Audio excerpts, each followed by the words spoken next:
Hello, everyone. Good afternoon or good morning. And thank you for joining in this final pitch competition of Orange Impact Challenge.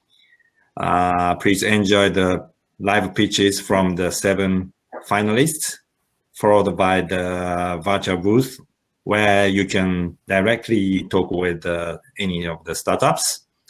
I'm Hiroshi Nishikawa. I'm in charge of Orange Fab Asia Tokyo program. We are supporting startups to global market from Asia. So before starting the pitches, let me invite juries one by one and to have them introduce themselves briefly. From Sandel, please.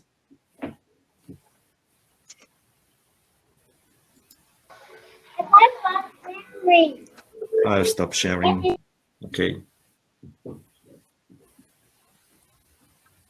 Please, Sandel, introduce yourself briefly.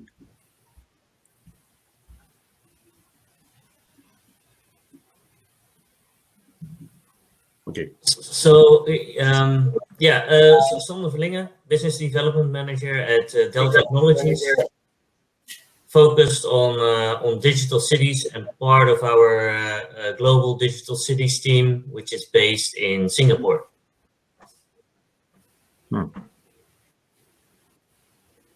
Okay, next, Koos. Thank you, Hiroshi. Good morning here and good afternoon over there. My name is Koos Santing. I'm the program manager of Impact City. Impact City is really the impact ecosystem here in The Hague. The Hague is the city of peace and justice. And like the startups today, we are all about purpose-driven companies. So companies that show that you can have a social impact and economic success. Good, thank you. And Dianna? Good morning, everyone. I'm Dianna Eggleston. I'm the business advisor responsible for impact economy and NGOs at The Hague Business Agency. We're a publicly funded nonprofit organization, and we support foreign companies, entrepreneurs, NGOs, and international organizations with their expansion to the Netherlands. And as such, I work closely with Koos Santing at the municipality of The Hague, but also with partners like World Startup and also with the Dutch national government. I'm really looking forward to the pitches later. Thank you. Yeah, thank you. And Ludovic? Yes, do you hear me? A little bit small voice. No? Can you speak up?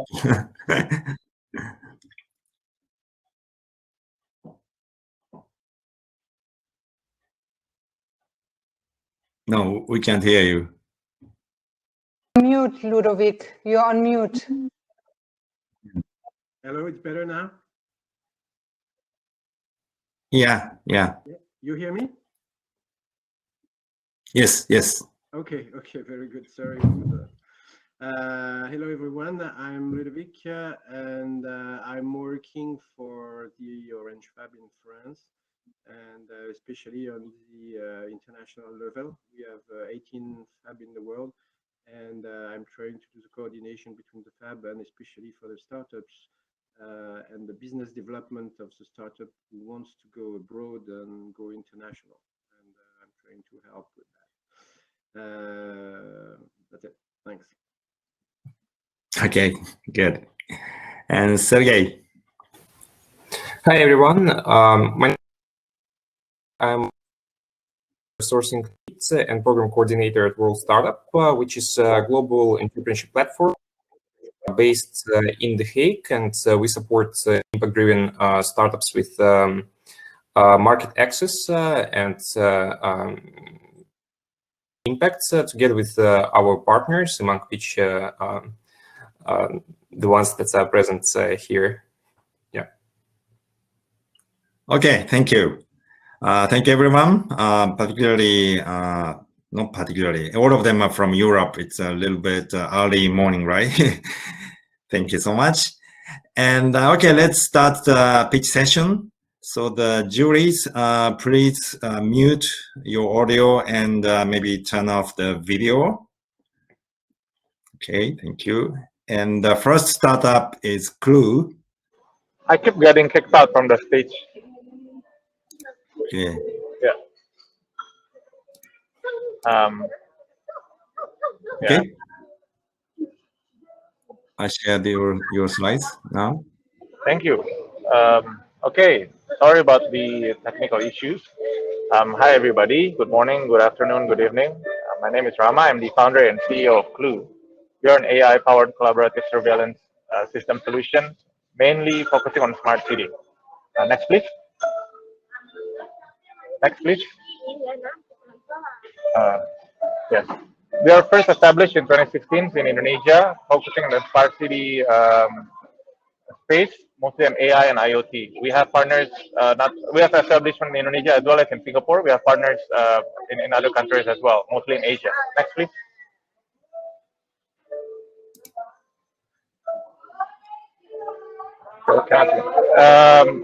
In Indonesia, our market penetration is basically almost all the cities already.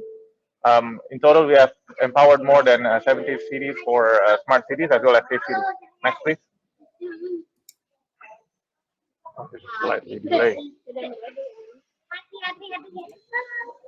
We have total 150 plus implementations, not only for government but as well as enterprises. Next, please.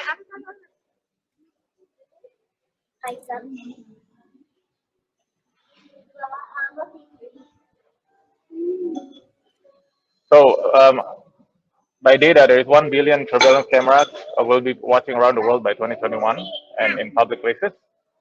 Next.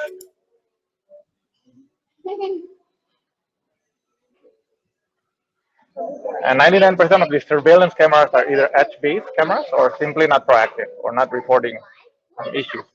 Next one.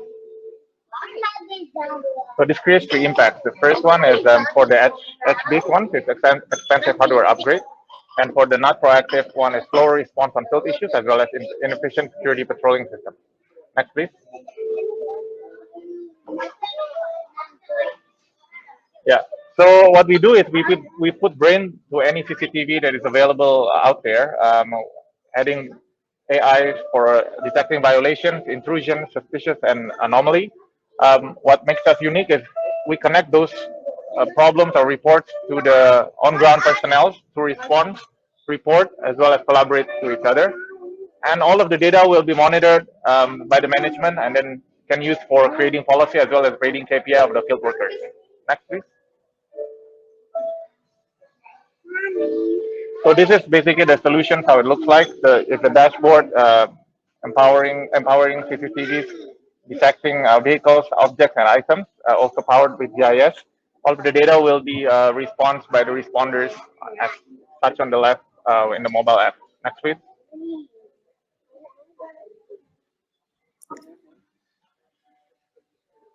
We have 8 AI detections, such as facial recognition with 99.6% accuracy, license plate recognition, anomaly detections, illegal parking detections, vehicle counting, people counting, and so on. Next, please.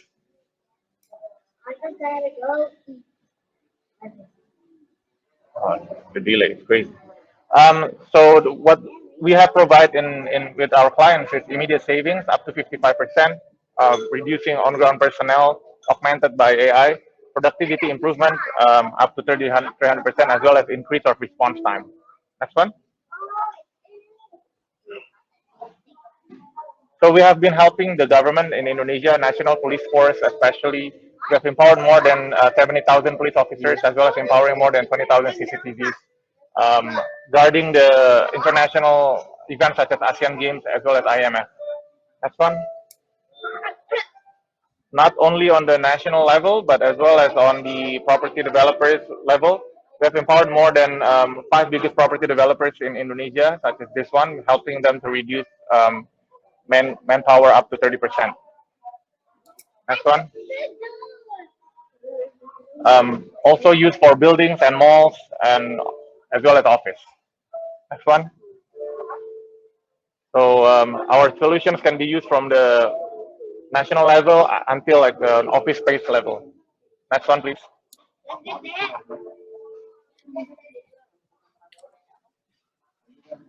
So what makes us unique is we're using cloud-powered AI. Usually, all the enterprises using hardware installation for GPUs, automatic onboarding. So you can go to our website and get on board right away. Connect any CCTV to our engines seamlessly, as well as multiple payment options. We provide monthly, annually, using credit card, as well as a digital invoice. Working with Stripe. Next one, it's okay. Just keep the infrastructure. So this is the cloud infrastructures that we have. Next one, please. So we're working with AWS, Stripe, as well as NVIDIA. But our AI is basically made owned by our engineers. So the future with 5G is we are also starting to connect our AI to robotic as well as drones for surveillance purposes and start trialing it to our clients. Next one. So we have a few awards, international awards, such as the World Government Summit Award in Dubai and several others. Next one.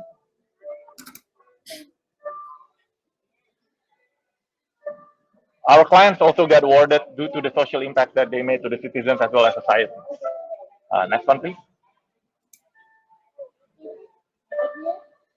So this is us. I'm the left one. I have another partner, co-founder as the master builder, as well as another co-founder as the executor. We have about 100 team right now in Indonesia as well as in Singapore. Next one.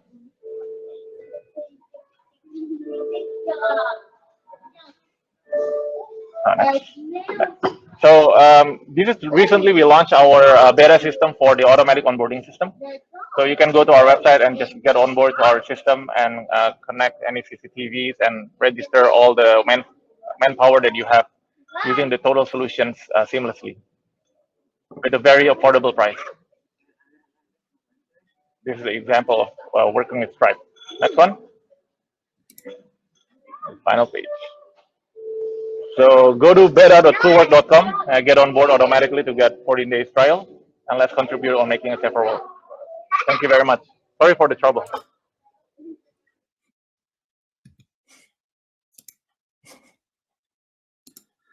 Okay, because of the trouble, I gave you a little bit more than 5 minutes, but no way. So for juries, if any of you have questions to Rama, crew, please. Yes, Sander? I do have a question. If you're looking at CCTV, you see a lot of different vendors coming out with, or they already have their video management system in place. How do you work with or integrate with those VMS systems? Rama, he's out again. So yeah, okay. I keep getting out. Sorry about this. Yes. So in general, CCTVs have the connection called. Oh.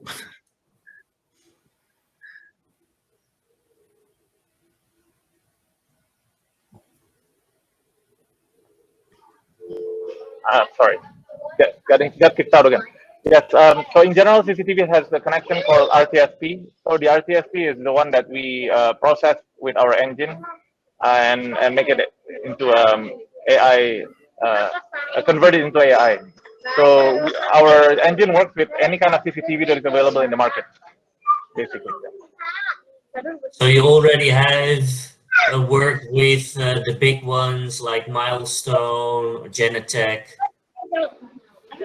You're asking about the CCTV brand, right? Mostly we work with like Hikvision, Huawei, Dawat, Toshiba, Panasonic.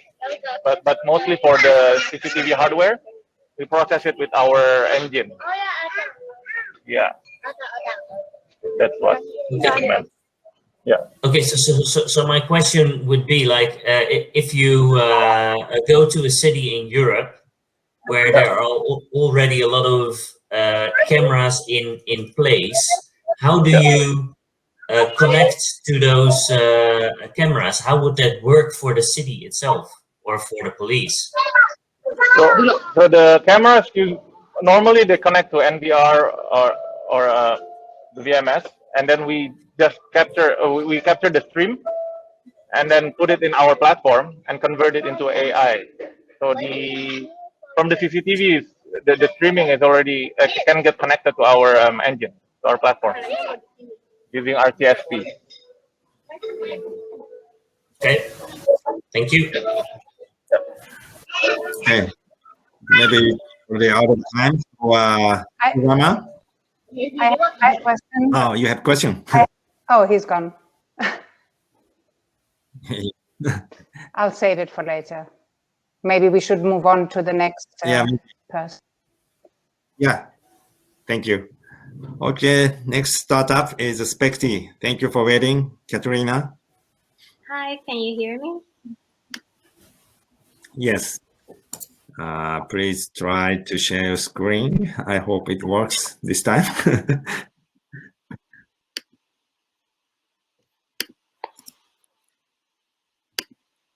Does it work?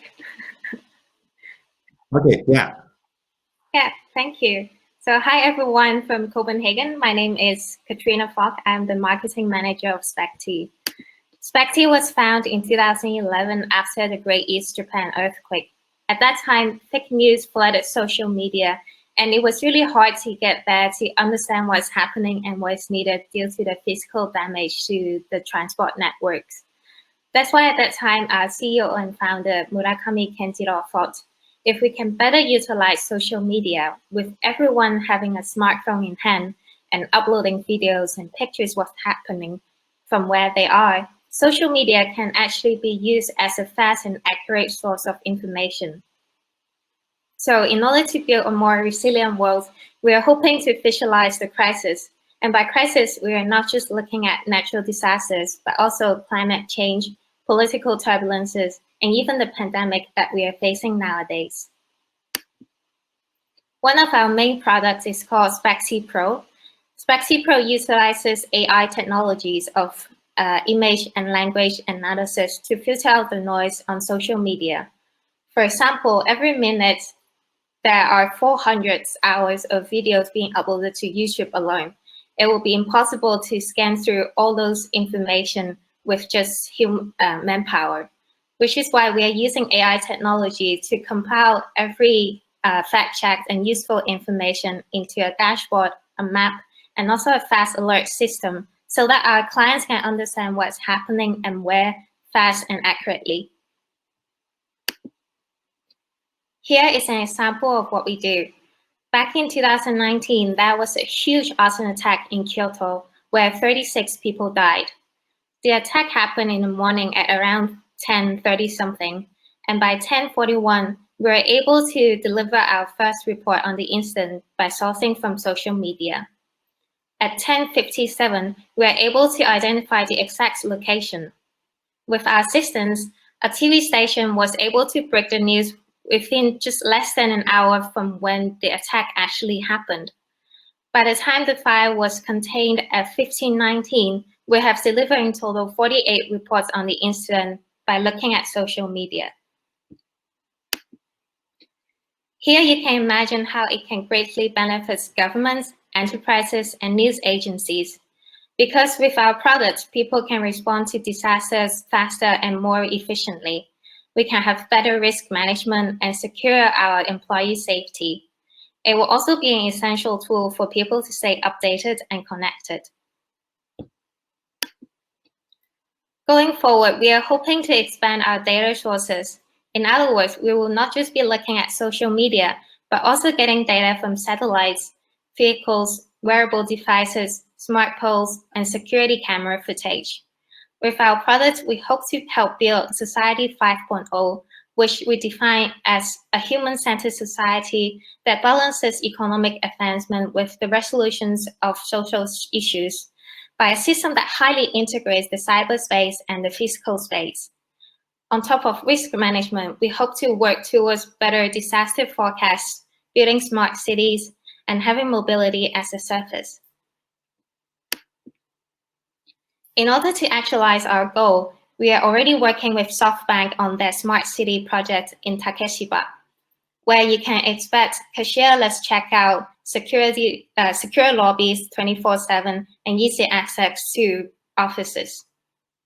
We are also collaborating closely with the Japanese government on their road surface condition monitoring projects, and in Taka City, we are working on water level monitoring. Given the special geographical location of the Netherlands, we believe projects like this, especially water level monitoring, would be of special interest in the Dutch market. Therefore, we sincerely hope that we can collaborate with Orange Fab and explore even more potentials of what we can do in order to build a more resilient and more sustainable world. Thank you for your time. Thank you very much. In time, great. So anybody have a question to Specti? Katrina, thank you for the presentation. Very interesting, especially as open source investigations are increasing all around the world, and the use of social media or the value has been, is being recognized more and more. I'm curious how you assure the accuracy of the information provided. Is there any fact checking in place? Is it certified? How do you ensure that your customers actually get accurate information and not fake news? We have a fact-checking system where we compare the image with our database. So if someone is uploading a picture or a video that is from, I don't know, 2019 and pretend that it's happening right now, we will be able to know by identifying key objects in the image. We are also hiring a team of human moderators to fact-check all the details and see if the details of the incident matches with the actual happenings of the surroundings and places. Follow-up question, how fast can that happen? Because if these emergencies, they need quick response, and if you take time to fact check, can that happen in real time as well? So that would be my concern. Yeah, maybe not exactly real time, because we still need to be very careful with the fact-checking process. But as mentioned in the example before where the arson attack happened, it took within 10 minutes for us to deliver the first report that is fact-checked. Okay, any other questions? Kus? Yes, thank you. Thank you, Katrina. I have a short question. Can you tell us a little bit more about your team that you have in place? Right now, our team is mostly based in Tokyo. So we have a team that is focusing more on Japanese news. But we are also expanding our network because we are also working with the foreign ministry in Japan in order to make sure that Japanese people around the world are safe.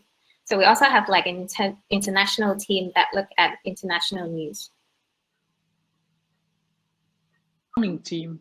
What is the founding team of the startup? It's founded by. Sorry. Yes, exactly. The founders. How the founding team is, and what their special. Yeah, what their education is. I'm not sure about the exact education, but they used to work in the tech side, they work for Sony and other tech companies.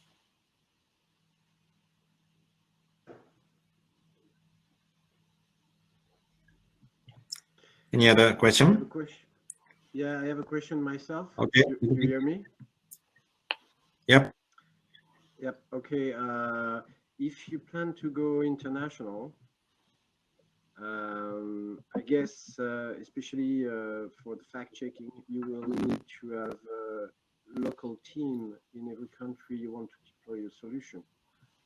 Because I guess it's difficult to do fact-checking if you're not inside the country and you don't know exactly how it works to get, real information and to have a look on the information your system gather to really double check it. So what's your plan towards Europe? If you plan to go there or not, and if yes, how do you plan to manage this issue of local team? I hope I got the question right because the volume was a bit low. But we do have people in Europe, like I am in Copenhagen right now. We have someone in the US. We also have people outside of Japan, like in Singapore and Taiwan. So we do hope that like in the future with more resources, we will be able to expand our team. Right now, we are already working with Associated Press, Newsflare, and also Reuters. So they are our international customers.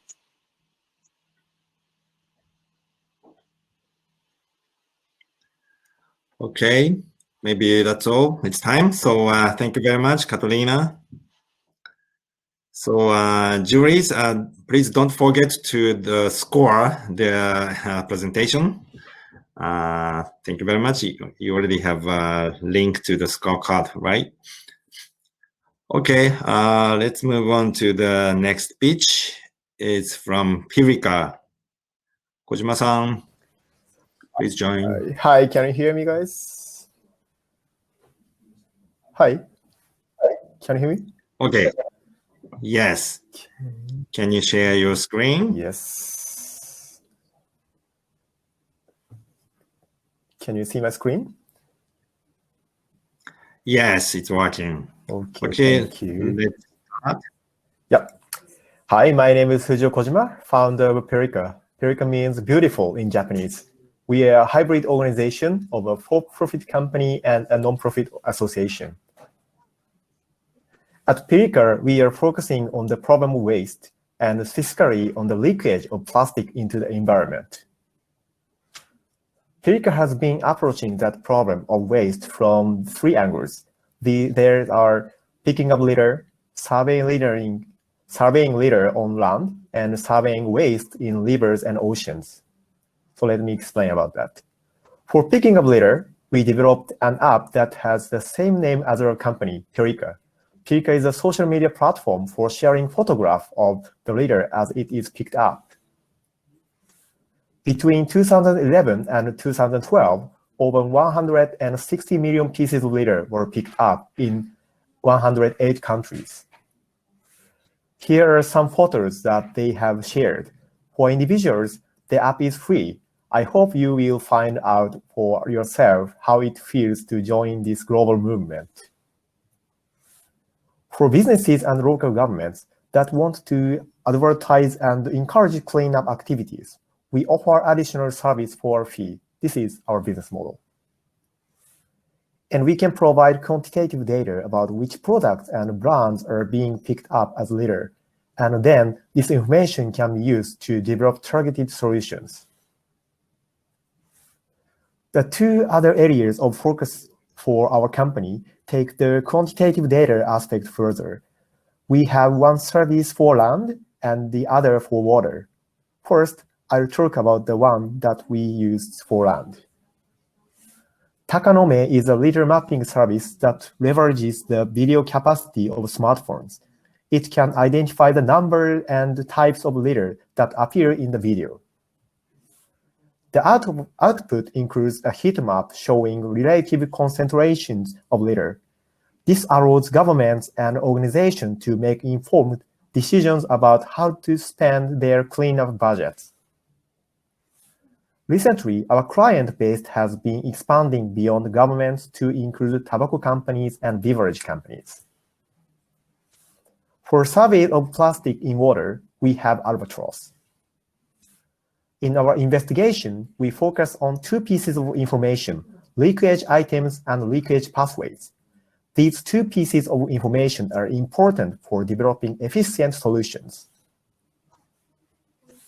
In the case of microplastics in water, the usual way is to pull a net behind a boat. But boats are very expensive, and if a river or canal is quite narrow, a boat can't even enter. So we decided to develop a device that would be inexpensive and usable anywhere named Albatross. Albatross can be suspended from a bridge or a pier, and the survey can be completed in just 3 minutes. Albatross has already been used in more than 200 locations in 10 countries, including the project with UNEP. It is quickly becoming one of the world's most widely used microplastic research devices. After plastic are collected, they have to be analyzed. Pirka works with university and plastic processing companies to perform the analysis. Our past surveys have shown that more than 14% of the microplastics that flow into Japanese rivers are fragments of astroturf. Until we did our surveys, no one knew that astroturf was such a major source of microplastic leakage. We share the information through with papers, presentations, media coverage, and an open data website. Through sharing, we aim to change the mindset of consumers and voters, and to enable discussion and policy decisions based on correct knowledge. Sometimes we discover inconvenient truths that change ideas about the problem that need to be solved. We started many collaboration with the companies which have risk and opportunity about these kind of problems. For example, to solve the problem of astroturf leakage, we have started new projects like that, such as to create guidelines, or to develop a filter for drains to stop leakage, or recycling collected fragments of astroturf into new products. So these projects are becoming our new businesses. So Pirka is growing, we are hiring, and we are seeking to work with more companies and governments. So if you are serious about solving environmental problems, we hope you will get in touch. Thank you. Thank you very much. Any questions?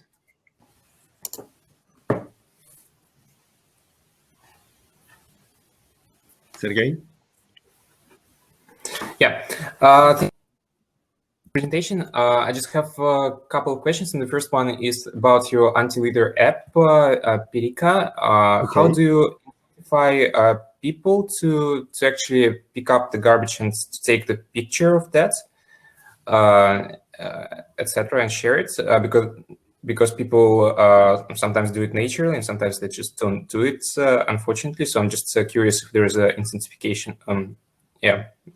What do you mean? So how about the user growth, finding the users, or can you say again? How you make sure that people actually use the app and from the marketing perspective?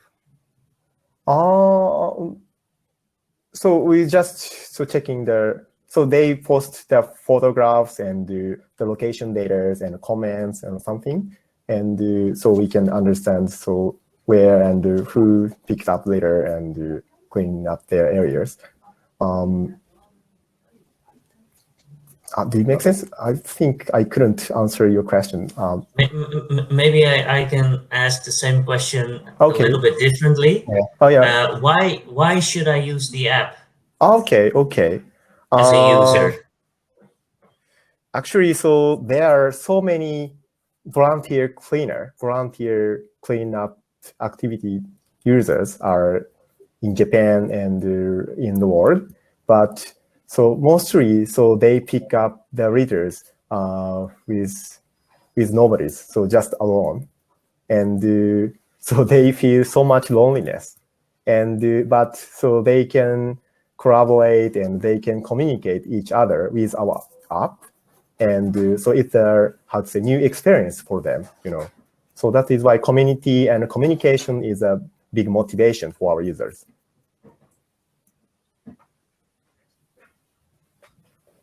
Okay, thank you. And then maybe I can ask a second question then. Okay. Regarding this urban litter survey and the cameras to detect the litter for the research. Okay. You said that for the smartphone cameras to people walking and detecting litter can be also connected to the cameras around the city to pick the garbage and the litter and detect it. So now we are focusing on just using the smartphone, but now we are trying to using the drone and the camera from car, and also camera from the cities. Now we are trying to making that. Yeah. Okay. Thank you. Yeah, it's clear. Thank you. Is there other questions from other people? Okay, Dianna. Yeah, the AI part of your application Ludovic. is on cloud or is on the smartphone? I mean, do you need to? How do you process the recognition of plastic particle on the floor and so on? About our survey, so it's up to our customers. So if customers have good knowledge for IT, information technology, so we just provide our application and they record the video from their smartphone and send our image data for us, and we provide the report. But sometimes, so local government people don't like information technology, so that is why. So we provide smartphone and send it, and they use our smartphone and take a record the video and send back the smartphone directly. And yeah, it's up to our customers, you know.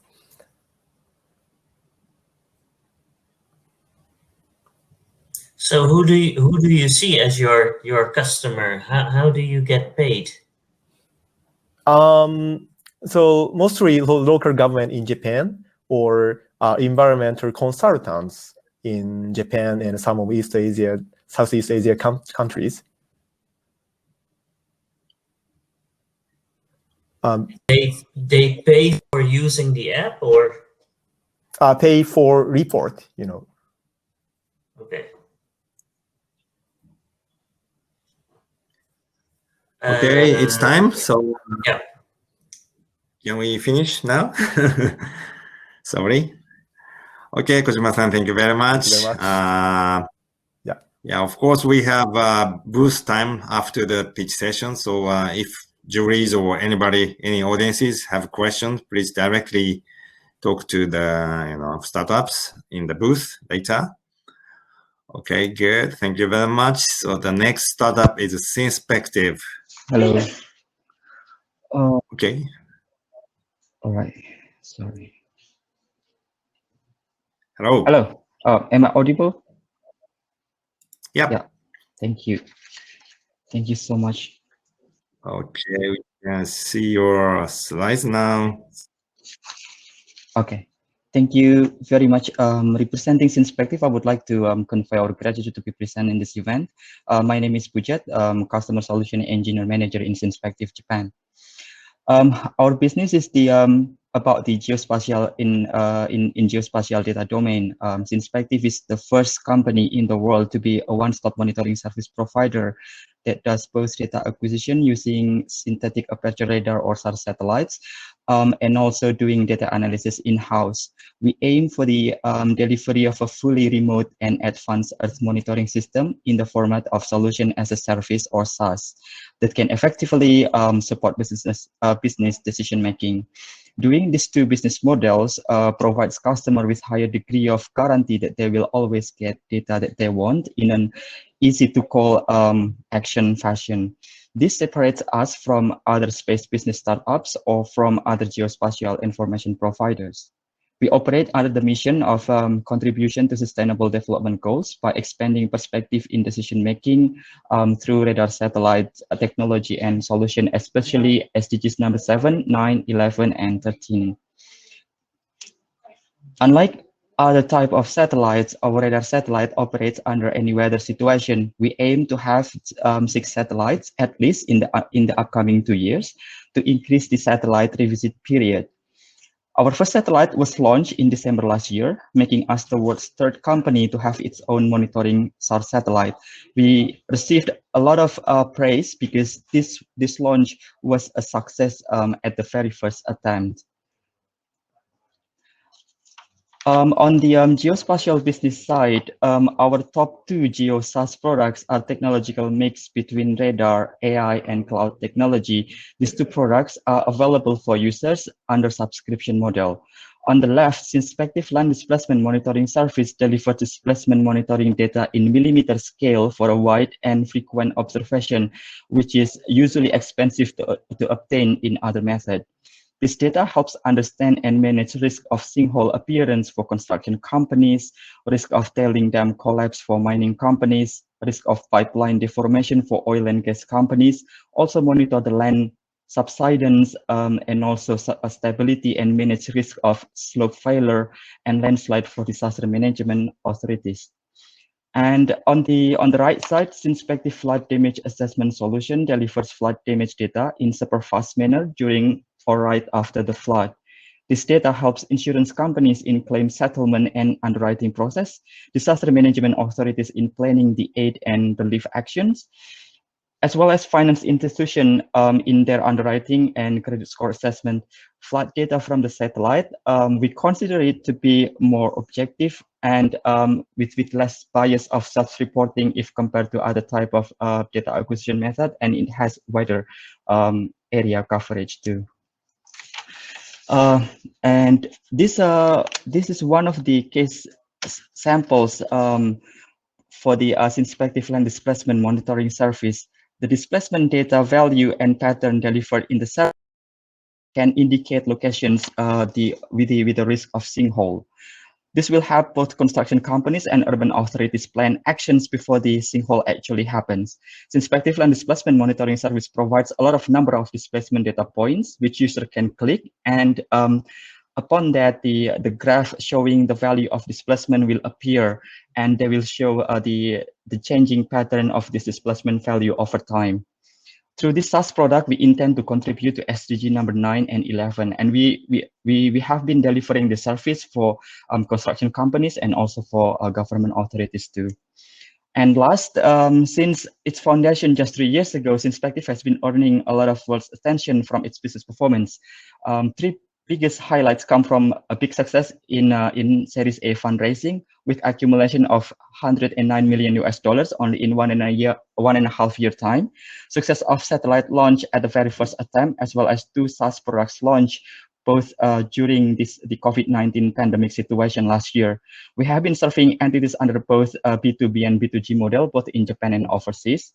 And as a highlight, Synspective land displacement monitoring service was used in a project with Singapore government, and Synspective flood damage assessment solution was selected as top finalist in the World Bank Disaster Reduction Challenge. Our other customers comprising of construction companies, mining companies, energy companies, and also telecom companies as well. Last, to close this presentation, I would like to play a short movie about our value proposition, and we look forward to working together with Orange Impact.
Okay, thank you, Vijay. Okay, Unfortunately, that will be all. we don't have audio this time again, so really? Oh, my bad. We don't have time to fix it. So okay, let's finish your presentation. And juries, do you have questions? Yeah, thank you for the presentation. Interesting. One question pops up, and that's why do you need your own satellite? Because the amount of radar satellite itself in the world is still scarce. So we need more of that to cover the whole global area and also to cover the whole events in the world. But are you also collaborating with, for instance, in Europe, the European Space Agency? Because Yes. I know some companies in Europe that are already doing similar stuff based on the satellite data from the European Space Agency. Correct. Well, yes, we also make collaborations with ESA, the European Space Agency. But the problem is for example, their data frequency is not too often. For example, the radar data that they have is only once in 12-day acquisition, and also the resolution of the data itself is pretty pretty rough. It's about 20-meter resolution. The satellite that we have, it has 3-meter resolution, so it has better details in the data, and we have more frequent data acquisition. Okay, and you say we have the satellite. I mean, that must be a huge investment. Yes. Yeah. How is the business model around that? How do you finance it? What can you say something about that? Right. The as in my last slide, we did actually accumulate $109 million in 2019, and by that we can cover the development of the satellites, at least up to 6 satellites in the upcoming 2 years. We are starting our Series B fundraising too. So with that we can cover the cost for the satellite development. But yeah, the Series A fundraising itself, it was also a big highlight for us because accumulating $109 million only in 1.5 years it was the first in the world. So we actually got a lot of attention from that too. Very well done. Thank you very much. Any other question? And you mentioned many different industries, and we also see with satellite data that you can cover many industries. But what is the first one you will go into? That's actually where you will make the money. Right. The top sector is actually construction. The benefit for them has been proven. We have been delivering this inspective land displacement monitoring services for a lot of use cases in construction industries. For example, the one that I introduced in the slide is about sinkhole detection, and it was really promising technology for them too.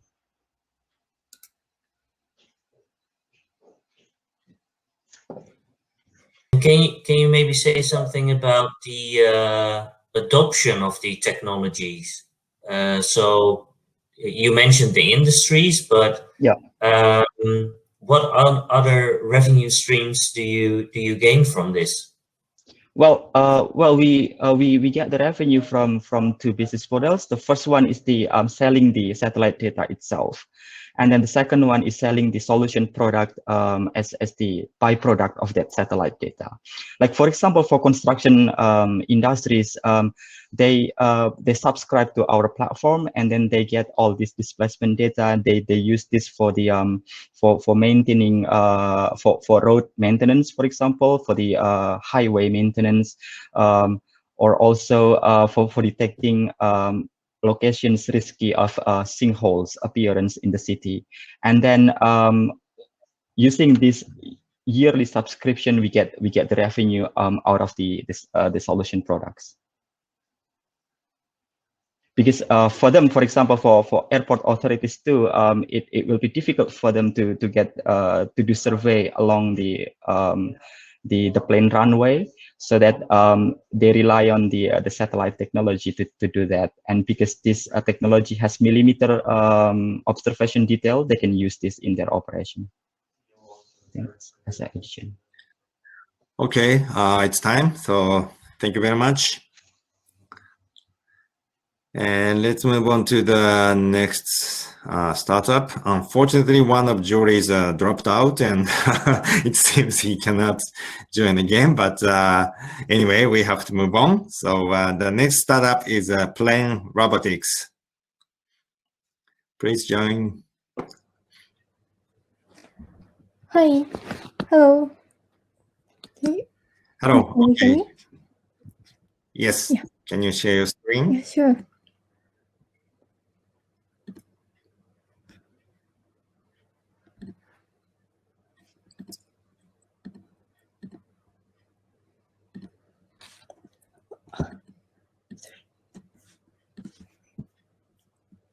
Okay.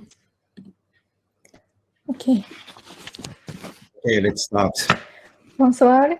I'm Yukino from Braille Robotics. We are a Japanese hardware startup.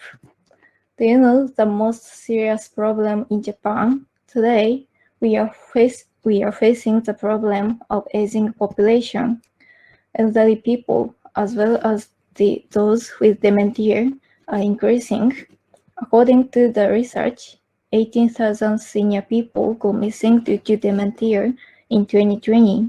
Also, 9,900 people have to leave their jobs to take care of their families. We have just launched our first product, PlaneCube, for B2B market. The key technologies we are focusing on is face recognition and tracking, since it is equipped with not only face recognition and tracking, but also voice recognition and speech synthesis. The PlaneCube recognizes a person and then provide a personalized service like this video.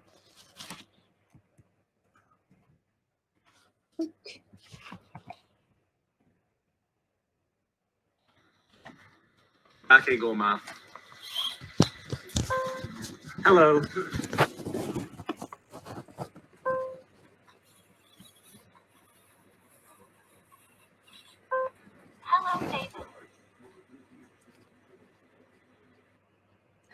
Today, I'm going to talk about another model for helping caregivers. Who do you think is having the hardest time? It is the family member who is taking care of elderly with dementia. To help caregivers, we added 3 main functions to the PlaneCube. Firstly, the PlaneCube detects your family member. Okay, let's simulate with your mom. When she tries to go out, the PlaneCube asks like, "Where are you going?" When she hears the voice, she stops trying to go outside. Secondly, some elderly people don't stop to go out. In this case, the PlaneCube takes a picture of their faces and sends a notification email with the picture to the other family members. The photo can be an indicator. It tells you what time your mom went out, what kind of clothing she wore. Thirdly, family members who are out of home can remotely monitor the house by PlaneCube's camera through the internet. Currently, we have actual caregivers who are testing the PlaneCube, so we are improving the UI and UX. Also, we are discussing how to connect GPS with the other developers. Our business model is so-called SaaS plus a box. Box means the PlaneCube. SaaS means notification, and so on. We rent the PlaneCube and provide an online service to an user. The user pays monthly fee. Since the PlaneCube is certified as the eligible product for Japanese nursing insurance, the user can be supported by government fund. Therefore, in Japan, the user only needs to pay 10% of fee. We made this product in Japan, but we will expand our business all over the world, so we obtained the CE marking. We are small, but a global team. A lot of French students join our team as interns every year. As I said before, we are a small team, so we need all of your help to improve the PlaneCube. We need to bring it to all over the world and grow users' communities. we are really looking for corporate partners, not only in Japan, but also in Europe, who can help us with sales, marketing, and development. Please contact us by reading the QR code here. Thank you for listening to my presentation. Thank you very much. Thank you. Okay, please stop sharing your screen. Okay, good. Questions? Okay, then. You are on mute.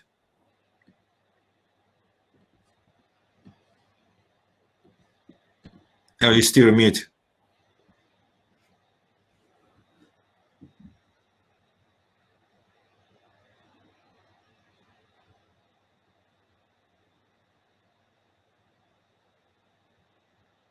Doesn't work? Very strange. Okay. Can you type your question on in the chat pane?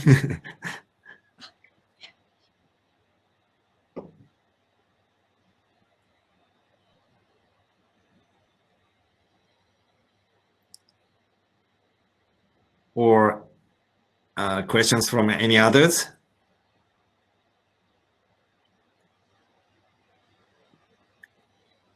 Oh, yeah. Yes. How do you make sure that it's safe, so that are there no security risks that others will come in between? Or I'm a little bit worried if I hear this that because this is really important that it's a safe application, I think. Yeah, I have a lot of questions like you. But yeah, our technology is used only in the plane cube, in edge of the plane cube. So we don't share it to the cloud service. So you can use in your house, only in your house. You cannot use out of your house. So the privacy is safe. And also, yeah, face recognition technology is going to getting famous, popular in Japan, because everyone is using smartphones, and someone use the Face ID to open the smartphone. Also in the airport, in the airport, you can show your face and check your ID and passport. So I think we can easy to expand our services.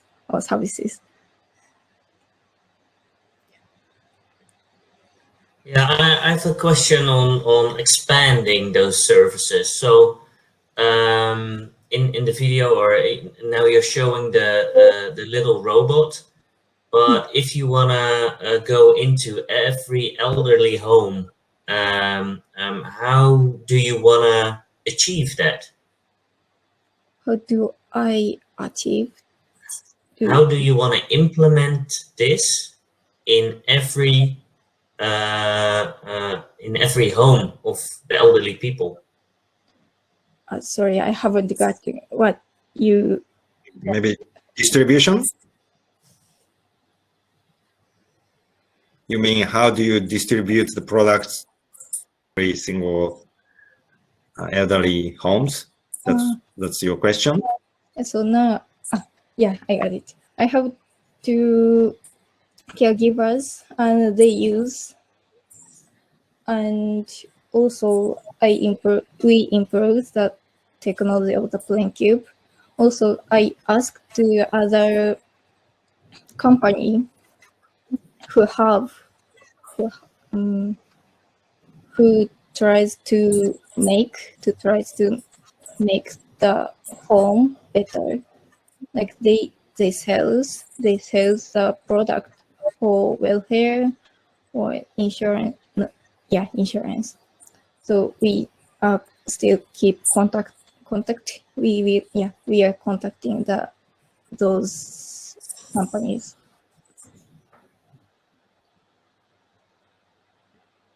Thank you. Okay. No question anymore. So, okay, thank you very much. Thank you. And Okay. Yeah, are you okay? Comments. Chat for Diana. Thank you so much. Okay. Yeah. Thank you. Okay.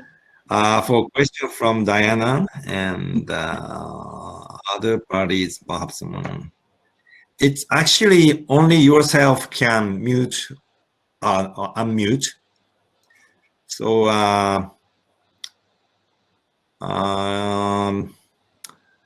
as the organizer, I have nothing to do to let you unmute, unfortunately. Yeah, so maybe can you leave once and then join again? Yeah.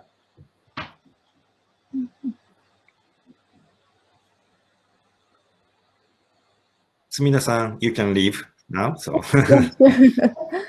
Okay. I'll answer to Diana in the chat. Yeah, thank you so much. yeah. Oh, Diana, still you are. No, it's working mute? now. That helped. Thank Oh, you. nice. Okay, great. Okay, let's go to the next startup, Ubiton. Okay, you are here already. Yeah. Okay, please start your presentation.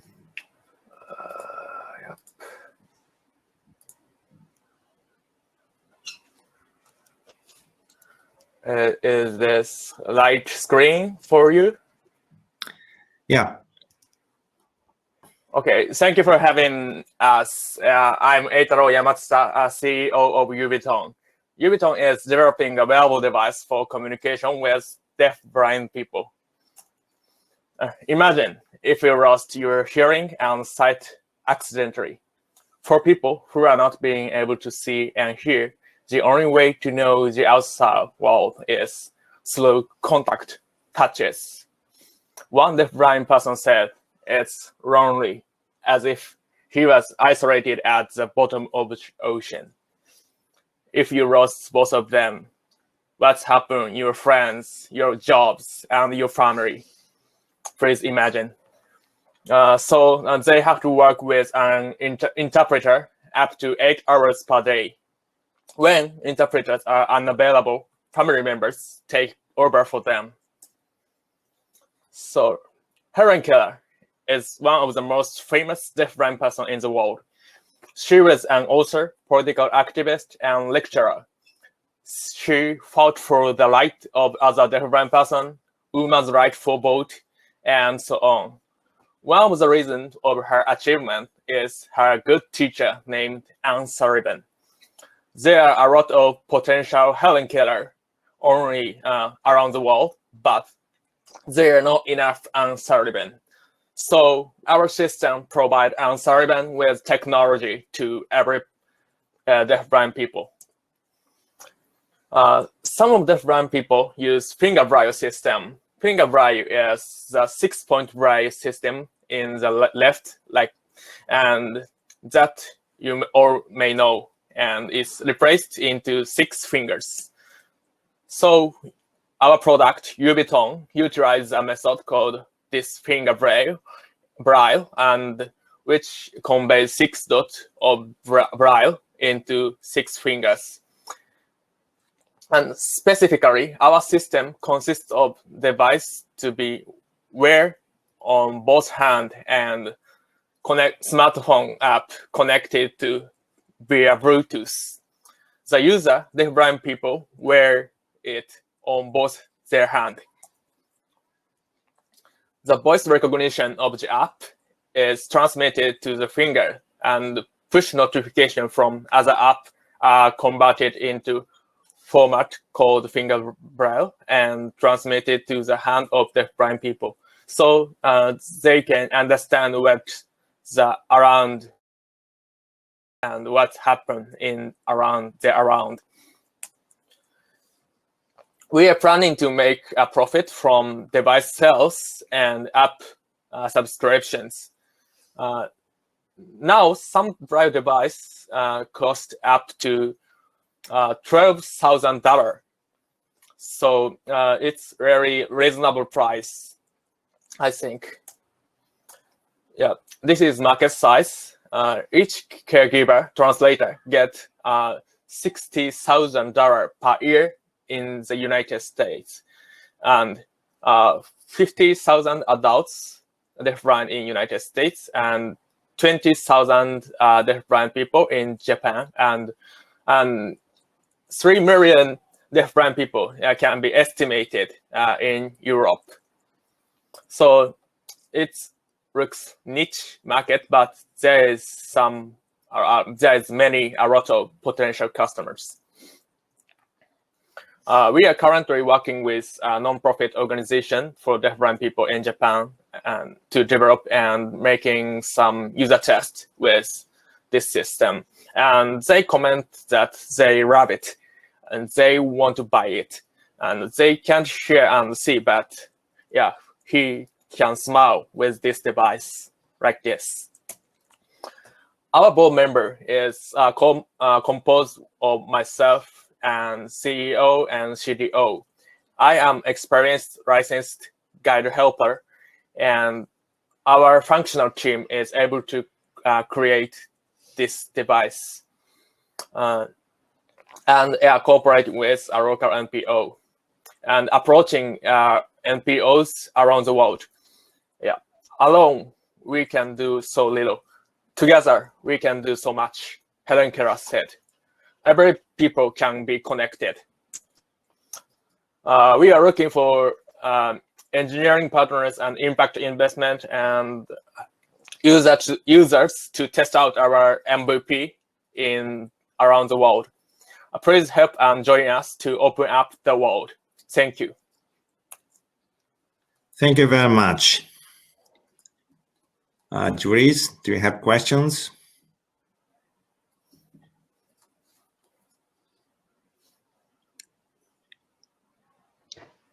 Taro, thank you very much for this great presentation. I think this will make a really big impact on the integration of blind deaf people in society. I'm curious to know who your customers, stakeholders are. Are they the individual people? If yes, how does it vary between old and young people? Can a child, for example, already use this? Would they be employers or the families of the deafblind people? Okay, so yeah, this is my seed stage, so there is not a lot of customers actually, but well, one of the customer is like he is our husband, and he is over 40 years old, and he has a family with 2 children, and with accident he lost sight and hearing, and his wife learned how to communicate with him. She learned Fingerprint Braille, but their children is little and still in their junior elementary school. So so the family cannot communicate with what happened in their school or what happens at that day. So with this device, the family communication can be easily made by vocally. So this is the example of one of my customers. So you're testing it with one customer at the moment? No, more than 12. No, 20.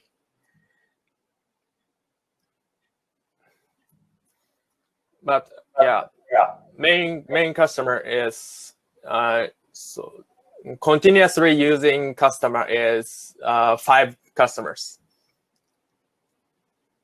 Easy test is more than 20, but 5 customers continuously using this. And it's only in Japan. So yeah, we are looking for their overseas customers now. Okay, any other questions? I have a question for you. Yes, a very short one. Can you tell us maybe a little bit more about the competition? Which other companies are? Yeah, I know at least one company that's in the same sector, but what is the competition? Really? And in particular, in also if you look at your pricing model. Mm-hmm. Okay, so yes, there is some competitor like this. Yeah, some companies are providing Braille device for blind people, but Braille is like static method that requires them to go to read it by themselves. So yeah, our machine is interactive system to enable to real-time conversations. So I haven't found any such kind of interactive real-time communication device for the blind people on sales. So I think our device is first choice now if it's on sale, I think. But sorry, I don't know the competitor you imagine. So please share after this Q&A session if you have any advice for me. Thank you very much.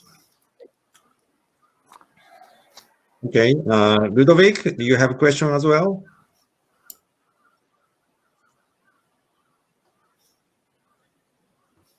Question is, we had some trial to develop such technology, especially with one of your competitors in Europe, and the go-to-market was difficult because it's very hard to reach these communities of blind and deaf people or blind people. Therefore, what is your strategy to really get access to this market and really develop your technology? Okay, thank you very much. So yeah, as you mentioned about, it is difficult to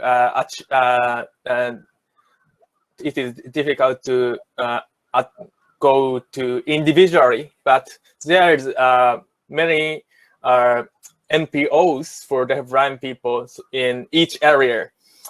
In Japan, there is each area has its own blind community. So we first approach to a community, NPO community, and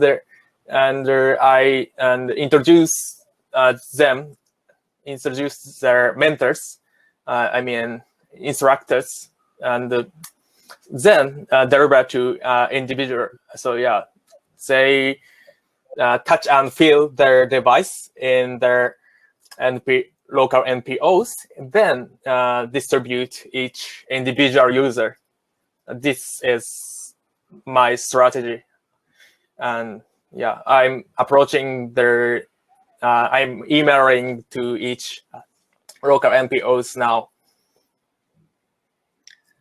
Okay, thank you very much. It's time. So yeah, Yamata-san, thank you very much. Let's go to the last startup. It's a quantum operation. Maruyama-san, please join.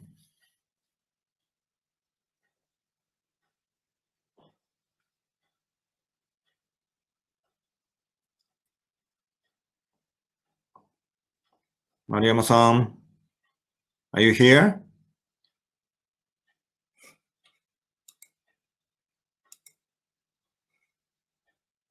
No.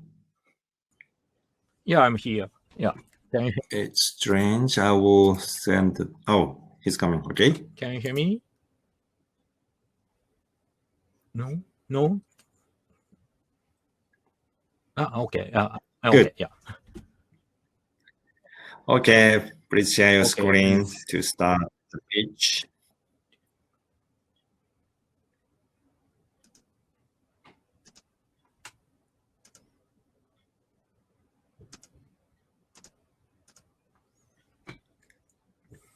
Can you see my screen?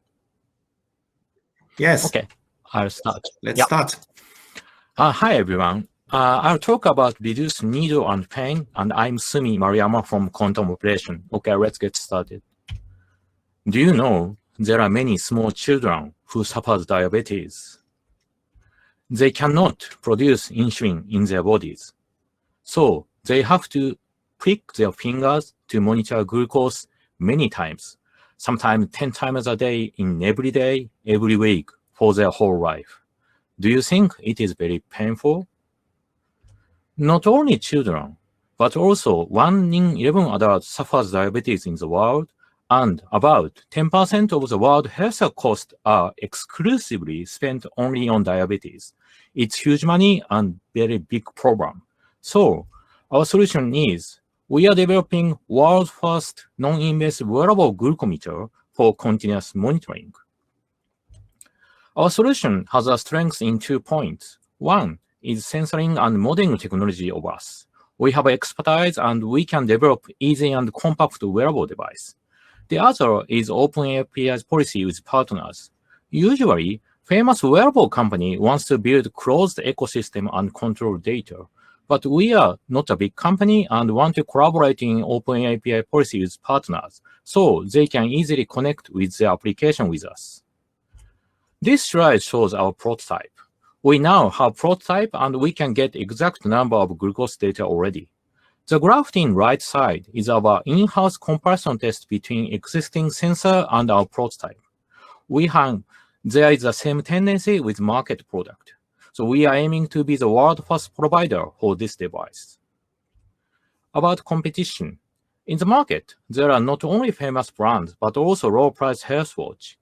So we make competition analysis. Of course, we are only provider for blood glucose monitoring, but also we have the many advantages in monitoring vital signs. This analysis shows our device and service is suitable for smart city to expand healthy life expectancy for people. This is a business model. We are not aiming to sell our service on directly to patients or consumers. Our customer is hospitals, nursing homes, care facilities, and insurance and business companies, and use our patients and workers, B2B2C model. We will set not only hardware, but also software together as sell as subscription. Thanks to many medias, we have more than 80 media attractions in CES 2021. Major media are Nikkei, Financial Times, and make use of it. And we got many awards. For example, Engadget.com selected us as a best of CES finalist. I'll mention about funding status. Our current funding status is Series A and funded about 10 million US dollars until now.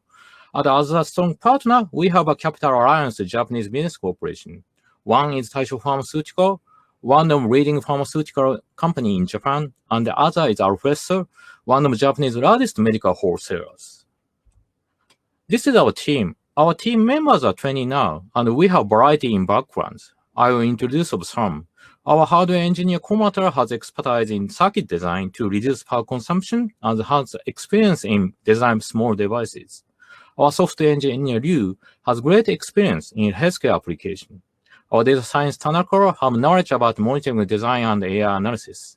And our management team, CEO Kazuma Kato and I, have many experience in operating startup companies.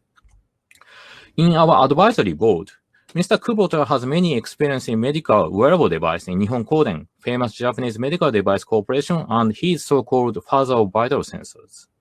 And Mr. Ichikawa has many experience, has strong connection in medical and healthcare section. And we also have many affiliated hospitals and doctors in Japan.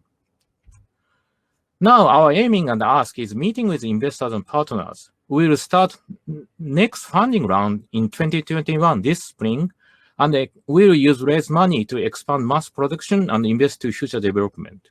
And we are also looking for alliance partner to make our solution together. we are the IoT healthcare startup and has sensing technology with high medical level in Japan. Finally, we strongly support patient, healthy society, and fight with diabetes and diseases. Thank you so for your attention.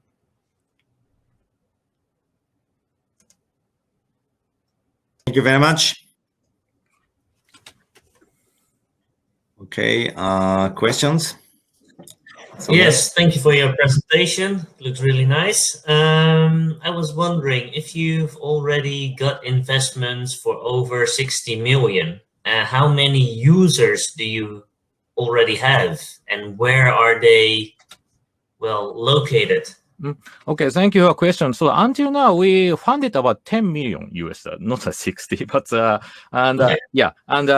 now prototype, we already have prototype, but we already only have a customer and trial patient in Japan, not just now in Japan only. Yeah. And so how many people are using it? It's more than 10, but under the 100, honestly, right now. But we'll test the medical clinical test in Japan in the spring or summer, but it depends on the COVID-19 situation by the hospital. Okay. Thank you. Thank you. Any other? Okay. Yeah, I have a question. This sounds like the product that parents of diabetic children have been waiting for. Yeah. As a family member of a diabetic child, I have some questions, very practical ones. Yeah. You say it fits like a watch on the skin. Yeah. What about when children do what children do, is run around? If there's shock, if it moves on the skin, does that interfere? And also, is it water resistant, for example? Okay, thank you for your question. Yeah, that's right. After the CES 2021, we got many inquiries from all over the world as a patient who has children as a family, as a diabetes type 1. So for your question, yeah, and for the wearable device, there are some affected by some shocks when the watch was hit by some shocks. But we already have a waterproof by this wearable watch, so that it does not affect by the water. Move on the skin, does it have to stay in place? Because that's the major challenge, I think, with children pay attention. So can it move around on the skin? Yeah, for right now, we have to improve it by some moving affection, but we will improve in the near future, we think. Okay, and another really crucial question is about the security and battery life. Is there an alarm, for example, an algorithm if there are any misreadings? Because there's a similar device, the Libre Freestyle, if you know that one, which goes under the skin. And there have been incidents where it has misread, and then, of course, it causes, danger to the child.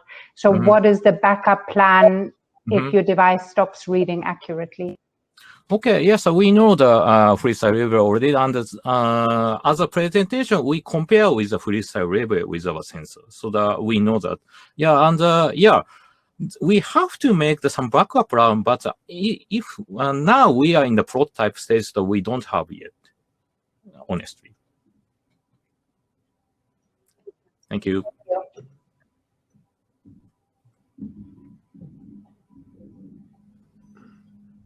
Yes. Any questions? Question? Yeah. Yes. In terms of competition, don't you think that this particular function of reading the blood sugar with the watch will not be implemented by other watch provider like the big one like Apple or Samsung, or is it something that you fear, or how do you discuss with this big watch company?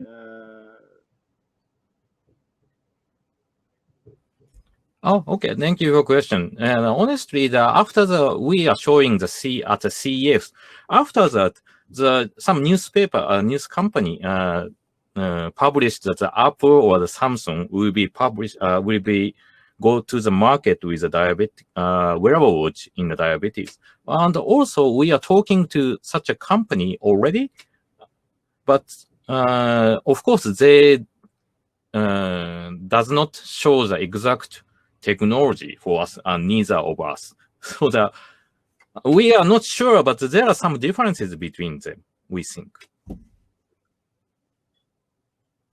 And yeah, we estimate that we want to have a collaborate with them, but we are not sure they want to do this.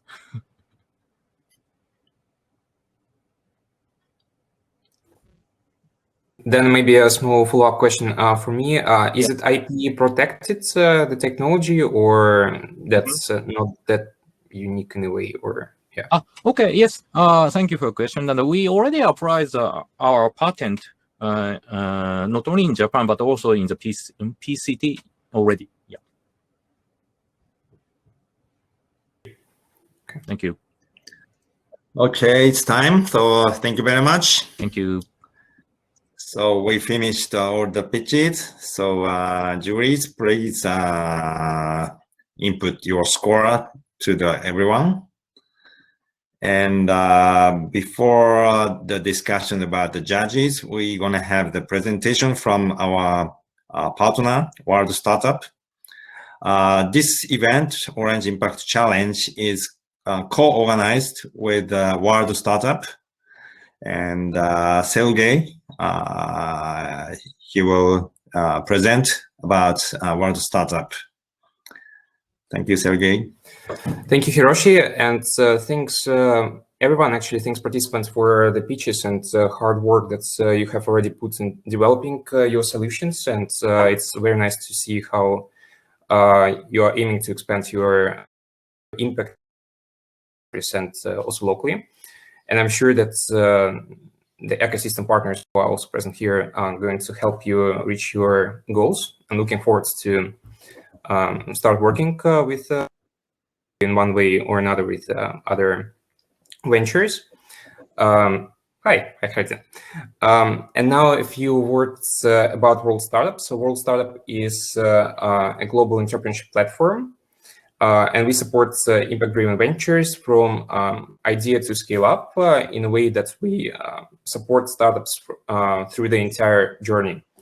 And we help entrepreneurs to meet global challenges by providing them with tailor-made support programs, access to the capital, and ever-growing community of partners that we have.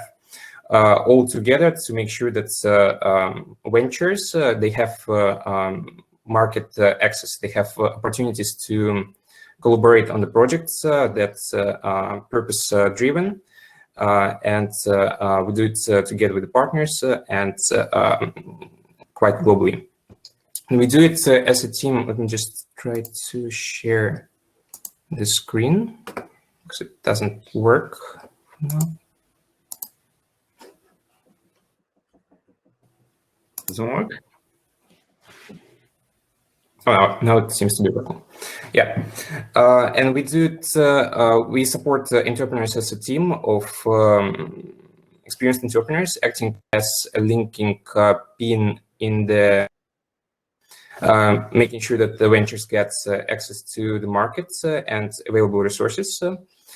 And we have quite a nice track records, and over the last few years, we already have supported over 65 portfolio ventures. We have supported over 350 startups from across the globe partner network. And we also do innovation challenges and dedicated search for innovators for various including WWF, municipalities, etc. So we are making sure that the startups that we work with, they get the most possible support from us with our tailor-made approach and programs. And just finishing the small introduction about what we do is that the presentation doesn't work. that we have multiple opportunities running at the moment and in the near future. So please have a look at our website and newsletter, not to miss any of them.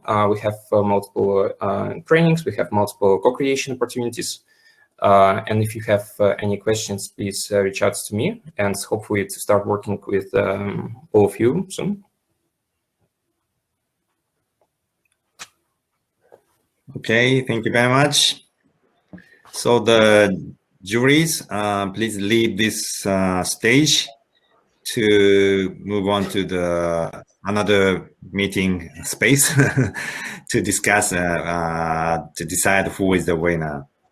Okay, and please come back after the presentation by Eric Young. Yes. Yeah, I'm the in-between act. So I'm gonna do a small dance and play some music while the jury is doing the hard work. Okay, great. Thank you very much. Please, yeah, sure. So welcome everybody. It was really a pleasure to see all the presentations, and I've prepared a small presentation about the city of The Hague, the region, and well, perhaps I'm going to touch upon a couple of other things as well. I would like to share my screen, so I'm going to do that right now, and to show you a couple of slides. So here you are. So my name is Gerrit-Jan van het Veen. I'm a founder and director of World Startup. I'm an engineer, so I studied at the Technical University of Delft. I've been an entrepreneur with ups and downs, and I think that's also perhaps reflected in this logo since the start of 2000. And currently, everything that I'm doing as an entrepreneur is presented at worldstartup.co, where we work with a team of 35 people on all kinds of programs to help and to support startups. Not accidentally, we are based with our business in The Hague. That's not because I'm born there and raised, but it's also because it's a very easygoing place and it has a nice beach. So if you want to surf in Europe and you're not afraid of cold water, come to The Hague, because it's one of the best cities to be at. It has a great surf scene, a great music scene, and it's a fun place to be. It's also the third city of the Netherlands, and it's known for many years now as the city of peace, justice, and security. Which means that there are a huge number of international organizations, NGOs, and also knowledge institutes that are doing something on either cybersecurity, on justice, on all kinds of legal affairs, etc. And since now, I think 5 years, there's this special program called Impact City, which is a program that completely focuses on doing business and doing good. So on social entrepreneurs, on impact entrepreneurs, and on purpose-driven ventures. And that is actually the reason why we as World Startup are also located here in The Hague, apart from the great surfing. So of course, The Hague is part of the Netherlands, and this is the unofficial pitch for the Netherlands. It's a relaxed atmosphere, it's down to earth, and it's a very open culture. Many people speak English quite well. It's high quality living, and there's a very open industry. So it's quite easy to interact with potential strategic partners or clients. And you usually get a very fast feedback and a good idea whether or not you are in the right position to work with someone. Apart from that, the Netherlands is also a gateway to Europe. So it's easy to go from the Netherlands to all the other regions in Europe. Of course, there are more capitals and are more places in the world or countries that can claim that they're a great gateway to Europe, because Europe is in the end not that big, not anymore.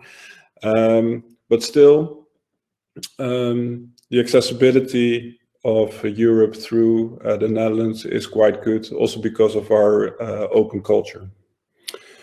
What we really like is this transition towards a purposeful economy, where the Netherlands is also one of the leaders. And it's this doing good and doing business that is becoming more and more important in economies across Europe, and especially in the Netherlands. So it's about ventures for a better society and environment. And what we really like is that The Hague, the city where we also are based, is becoming a leader in this European impact startup movement. And you can read more about that at impactcity.nl. And this is actually one of our portfolio startups, the Kwekerij, which is a Dutch word for, well, let's say cricket factory. And they produce protein out of crickets. This is the official pitch, and I thought it might be nice to also have a look at this.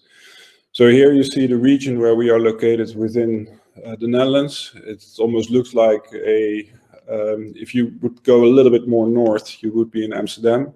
So this is like a suburb of Amsterdam. Just 20 minutes ride from Schiphol Airport. But in this region, we have 3 universities, global top 100 ranking, a lot of technology institutes, and 22% of the national Dutch GDP is actually produced in this region. With many key industries like the port of Rotterdam. There's a very interesting horticulture,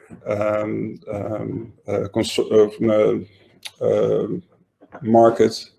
The aerospace industry, which is, of course, closely related to ESA.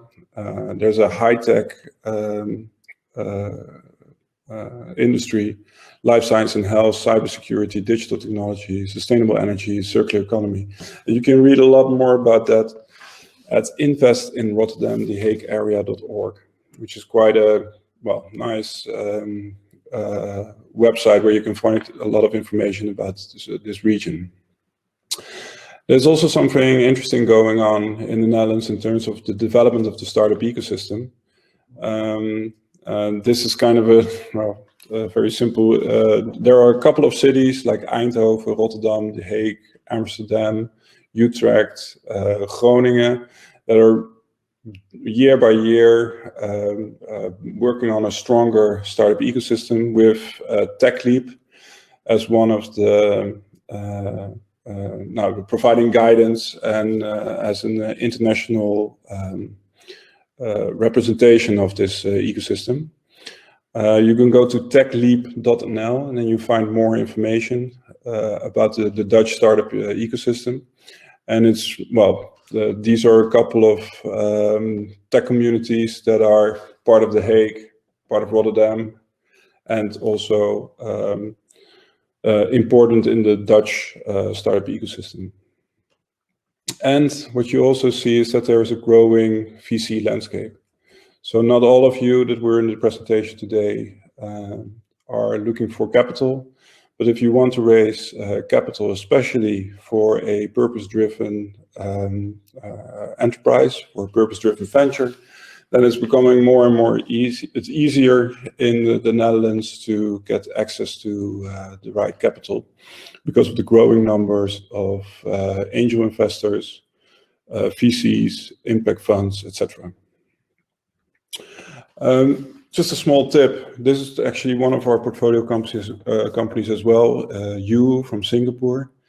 They don't have a Dutch legal entity, but they do work together for a long period of time now with a couple of Dutch agents. And they are also part of the Hague Tech, which is a technology community in The Hague. And they, if you look at their the way they established their European presence, I think it's one of the an interesting example. My advice would always be to start step by step, not just move everything or move a big department to a part of your company to Europe. But first, join one or more communities, build your partnerships, and use local experts and agents to get to know the market, to create strategic partnerships, and then gradually, step by step, increase your presence in Europe. There are many, many communities out there that you can join, sometimes related to co-working spaces, sometimes related to knowledge institutes.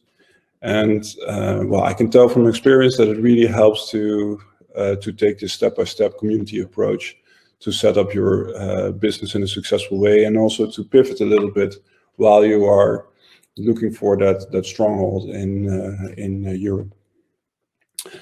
Hang in there, because no, of course, it's not for everyone it's easy because of COVID-19, but things will get better. So we will probably control COVID-19 in somewhere after the summer of 21. And I think it's also good to be positive about this transition towards a sustainable society that we are making. And there's only one personal note that I always like to share, is that remember, we need more punk and not a new normal. And in this transition towards the sustainable society that we're all aiming for, that is more equitable, that is fair, and that is less of a burden for our nature. I think we need these bold moves, and we need the kind of innovators that, well, actually presented today. So my personal note is more punk and not a new normal. This is actually funny, not funny, but relevant. This Thursday, or Friday, the Innovation Garden will take place. It's an online innovation event in Tokyo run by our friends from Hakuhodo. And we are part of that with our event called Border Sessions, next to C2 Montreal and Ars Electronica. So if you're looking for some inspiration, and we actually selected a couple of great speakers from Europe, I think this is the place to be on the 26th. And the reason why I mentioned that this is also part of the growing interaction that we personally have as World Startup with our partners in Japan. And this is, and I think, well, what we just witnessed this past hour and a half is a great example of what can come out of this kind of collaborations. 26th Innovation Garden, I think it's going to be a lot of fun. So thank you. And I think I have to unshare here. Oh.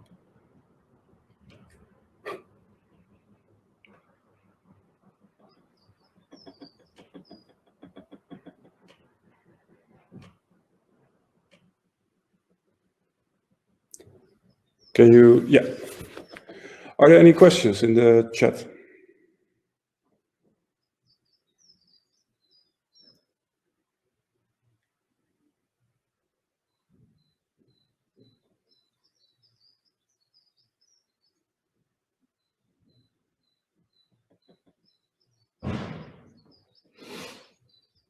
Well, in that case, we're going to have a short break.